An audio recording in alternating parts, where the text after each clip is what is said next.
जय हिंद दोस्तों, मैं योगेश आजमगढ़ी। आज हम लोग बात करेंगे डिसइन्वेस्टमेंट के बारे में। क्या होता है डिसइन्वेस्टमेंट? हाल ही में चर्चा में भी है। और कंपनी को क्यों आवश्यकता पड़ती है डिसइन्वेस्टमेंट करने के लिए? और तो और भारत सरकार जो हम लोग तर्क देते हैं कि सारी कंपनियां, सारे जॉब्स क्या हो रहे हैं, प्राइवेट हो रहे हैं। ठीक है, तो उसके पीछे भी इसमें आपको वजह मिल जाएगी कि क्यों प्राइवेटीकरण हो रहा है। ठीक है, प्राइवेटाइजेशन क्यों हो रहा है। ठीक है, तो क्यों होता है उसके बारे में जानेंगे। और डिसइन्वेस्टमेंट होता क्या है जिसकी वजह से प्राइवेटाइजेशन होता है उसके बारे में जानेंगे। जैसे कि मान लो आपके पास कोई 10 करोड़ की कंपनी हो, और 10 करोड़ की कंपनी हो, आपके पास जो लागत आप लगा रहे हो उसके हिसाब से, उसके रेशियो से आपको प्रॉफिट नहीं मिल पा रही हो, तो आप क्या करोगे? या तो कंप्लीटली उस कंपनी को बेच दोगे, या फिर पार्शियली बेचोगे। पार्शियली इन सेंस कि आप कुछ शेयर दूसरे कंपनी को दे दोगे, या फिर दूसरे एंटिटी को लगा दोगे।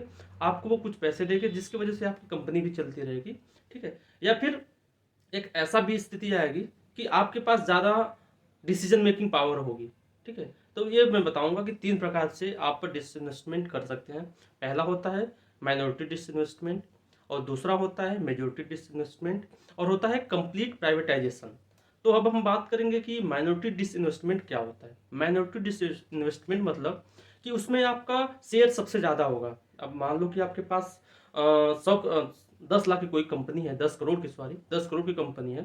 ठीक है, तो आप उसका 51% आपके पास होगा। उसका जो शेयर होगा 51% आपके पास होगा, और 49% दूसरे कंपनी के पास होगा, दूसरे किसी इंडिविजुअल के पास होगा। जिसमें क्या होगा कि आपकी जो डिसीजन मेकिंग होगी, डिसीजन मेकिंग का जो पावर होगा आपके पास होगा, वो क्या होगा? माइनॉरिटी डिसइन्वेस्टमेंट होगा। अब क्या होगा कि मेजोरिटी डिसइन्वेस्टमेंट की बात करेंगे। उसमें क्या होता है कि 51% किसका कंपनी का शेयर हो जाएगा? इंडिविजुअल हो जाएगा, जिसकी जो डिसीजन मेकिंग पावर किसके पास चली जाएगी? आपके पास ना होकर दूसरी कंपनी को, जिसको आप बेच रहे हो, जिसके दूसरे इंडिविजुअल को बेच रहे हो, उसके पास डिसीजन मेकिंग पावर हो जाएगी। ठीक है, तो 51% अगर उसके पास चला जाएगा तो क्या हो जाएगा? Majority disinvestment. अब बात करेंगे कंप्लीट प्राइवेटाइजेशन, मतलब आप अगर 100% अपने कंपनी को बेच दे रहे हो तो क्या हो जाएगा? कंप्लीट प्राइवेटाइजेशन होगा। ऐसी आवश्यकता क्यों पड़ती है हमें कंपनी को बेचने के लिए या डिसइन्वेस्टमेंट करने के लिए? पहली चीज, या तो फिर आप जिस लागत से, जिस अमाउंट की आपकी कंपनी है, जिस एसेट है जो आपके पास, ठीक है, वो उतना प्रॉफिट नहीं दे पा रही हो। ठीक है, तब आप ऐसा करेंगे। या फिर आपके पास कोई बड़ा प्रोजेक्ट दिख रहा है कि अच्छा चलो इसको साइड में रख देते हैं, इससे जो अर्निंग होगी उसको हम लोग और जगह, दूसरी जगह यूज कर सकते हैं। ठीक इसी प्रकार रेलवे रेलवे को, ओएनजीसी को, ठीक है, क्या करती है गवर्नमेंट, भारत सरकार, सेंट्रल गवर्नमेंट ऐसे ही डिसइन्वेस्टमेंट करती है।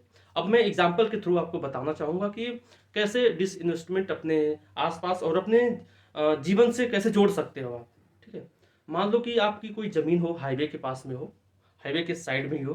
ठीक है, आपके आसपास के लोगों के पास पैसे हैं, आपके पास पैसे नहीं है। ठीक है, आप क्या करोगे? अपनी जो जमीन है, 1 बीघा की जमीन है, मान लो 1 बीघे का प्लाट है। ठीक है, तो उसमें क्या करोगे? आप एक हिस्सा किसी को बेच दोगे, और फिर एक आगे कुछ ऐसा बना दोगे जिसकी वजह से आपके पास अर्निंग आने लगेगी। ठीक उसी प्रकार गवर्नमेंट भी करती है। ठीक है, धन्यवाद।